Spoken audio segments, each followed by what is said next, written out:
Hi sir, మీ పేరు? సుధాకర్ అండి. మీరు సినిమాలు బాగానే చూస్తారండి? అంత ఎక్కువ చూడను కానీ చూస్తాను. అంటే మీకు నచ్చే అభిమాన నటుడు ఎవరు తెలుగులో? తెలుగులో అంటే పలానా అని ఏం లేదు.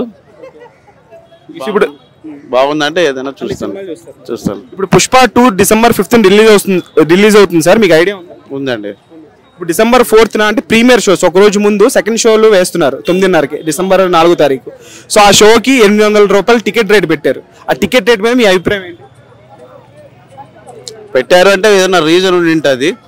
సో దానికి పెట్టుబడి పెట్టారని కాదు, పెట్టుబడి పెట్టి రేటు పెట్టారని కాదు. సో దాన్ని బట్టి రియాక్షన్ ఎలా ఉంటుందో కూడా ఆలోచించుకోవచ్చు కదా మిత్రులు.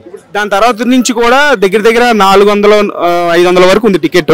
ఒక మామూలుగా మధ్యతరగతి కుటుంబం కానీ, సినిమా మీద అభిమానంతో సినిమా చూడాలనుకునే వాళ్ళు కానీ ఇటువంటి టికెట్ రేట్స్ కంఫర్టబుల్ అనుకుంటున్నారా, లేకపోతే ఎంత పెడితే రీజనబుల్ గా ఉంటుందని అనుకుంటున్నారు? యాక్చువల్గా 500 పెడితే ఒకసారి చూడగలుగుతారండి.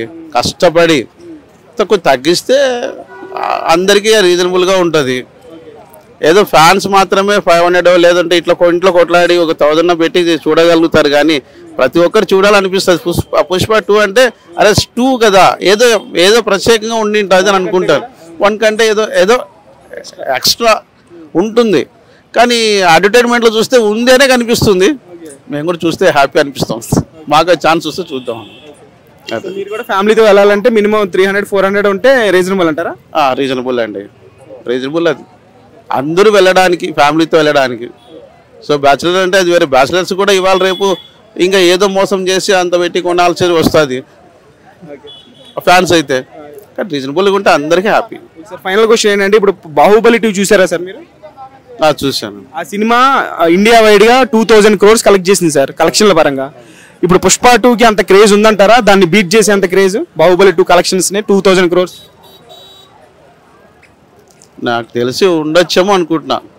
కానీ పుష్ప వేరు, బాహుబలి వేరు. అది 2 బాహుబలి అయినా కూడా అది వేరే డిఫరెంట్, ఇది వేరే డిఫరెంట్.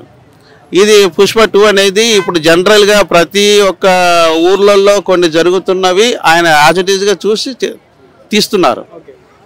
కానీ ప్రజల్లో బయటకు రావట్లేదు. కొన్ని జరుగుతున్నవి ఈ మూవీని బట్టనే కనీసం వాళ్ళు తెలుసుకోగలుగుతారు.